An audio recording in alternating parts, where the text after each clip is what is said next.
Social Animal was $99. It's now completely free. If you'd like to get your hands on a copy of it, simply visit callmecare.com/social. But for now, please enjoy this video. So I can't believe that I operated for over a decade before having this concept explained to me thanks to a few dead Austrians from the 19th and 20th century. And I would not go as far to say that there are laws in business, but painful experience across a number of different business models and niches has taught me that there are some immutable truths, and you have to work with them if you want to gain traction and make money and be successful, and obviously ignore them at your peril. And one such truth is the idea of value exchange. It's no exaggeration to say that this idea has really changed the lens through which I view every aspect of my business.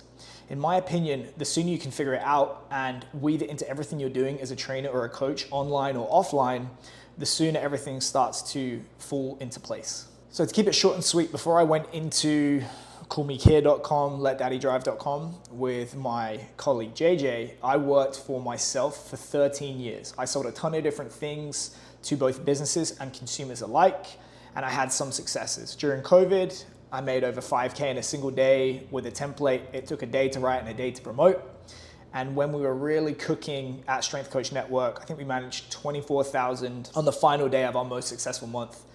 And that was the business that I ultimately ended up selling in 2023.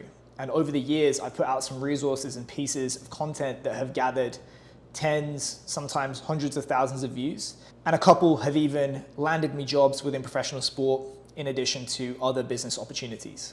At the same time, I've had some absolutely horrible career flops. Other products and templates that I put literally thousands of dollars and excessive time into building, did nothing. Seminars that I was sure were gonna pop off, barely 1 or 2 spots sold, and this is without going into my numerous failures in the day job, in the coaching sector, in professional and college sport. Now, in reflecting on those failures, I had some hunches, but no real understanding about the root cause. So asking myself, what is it that caused some ideas to catch on fire and make good money, but then others to just die in the crib?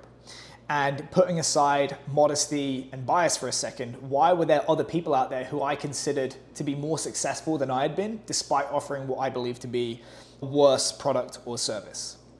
And that curiosity, in addition to a bunch of other things that I won't get sidetracked on today, namely investing in real estate, Bitcoin, COVID inflation,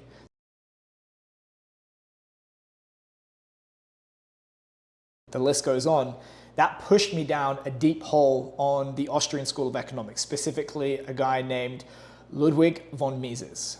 And in all aspects of my work, I've always been a firm believer in reverse engineering. The idea being that if you understand what makes the watch tick or the engine turn, that if you can take it apart, you have the necessary information to build another one when you have the same components, and you can obviously improve it. And it was this philosophy that put me onto the book Human Action by Mises. I was aware that it was a seminal economics text, and I thought, well, buying is an action. Let me understand it so that I can reverse engineer that into people buying from me. And here's my butchered Cliff Notes version of what Mises talks about in the book, so you don't have to read the book, it's like this. One is that humans act out of desire for change. So to desire change is to be dissatisfied with the status quo. If you're 100% satisfied, that means you have no desire to change. And my note is that change can take many forms, but in my opinion, once we get basic needs like food, shelter, clothing, water, transportation out of the way, the wants that we pursue are just different forms of well-being. That being status or relationships, money or time. And the last two are essentially interchangeable. We spend money to save time, we sell our time to make money. The second is that we use means to achieve ends. Rephrased, we spend our scarce, finite resources, money, food, attention, status, opportunity, and so on, to create the change that we desire. That means that in all human action, there's the expectation of an exchange, i.e., you buy the change that you want with the resources that you have. The third is that scarcity matters because it means that we can't have everything. Consequently, we're forced to prioritize which outcomes we pursue. So we economize in the choices that we make. What does this mean for us as consumers? Well, it naturally means that what we perceive to be our most painful and pressing problems are going to receive the most resources. You're more likely to attend to stepping on a bear trap than stubbing your toe because it's way more painful. You're more likely to spend on a last-minute plane ticket than 8 weeks ahead of time. And they charge you way more because they know you're going to pay more, because typically that means that you have a really urgent problem that you're trying to solve. And because we are fairly rational consumers, we want the biggest return on our resources. All things being equal, we want 10 apples for $1, not 5 apples. We want a 10% return in the stock market, not 3%, and so on. So what does this mean for us as online coaches? It means that we are problem solvers. Unless you live in a barter society where you trade one good or service for another, the scarce resource that people pay you for your services is going to be money. And your job is to provide the change in well-being that the customer is seeking. And it's in your interest to solve the most urgent and painful problem that your prospective customers have that aligns with your skill set, because those are the ones that people are going to pay the most amount of money to solve and allow you to capture the most amount of value. Likewise, we want to provide as much value as possible relative to what we're charging. It's better to charge a certain amount and have people drop 20 pounds than 10. Same idea, it's better to charge a certain amount and add 4 inches to somebody's vert than 2. Now, in the past, I used to scratch my head as to why people weren't buying from me, whether that took the form of an actual sale for money, the attention of watching my content, or the risk of hiring me. Viewing these events through the lens of human action actually simplified things for me. And my understanding from reading Mises is that if people aren't taking the desired action, it can be any one or a combination of the following factors. The first is that we're asking for them to pay too much in the exchange. So are our prices too high relative to the competition?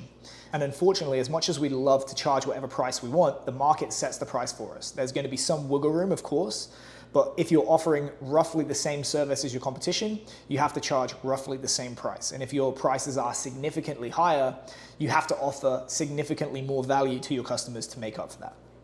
Now, it could be that your prices are in line with the market, but what happens if you're trying to sell it to the wrong people?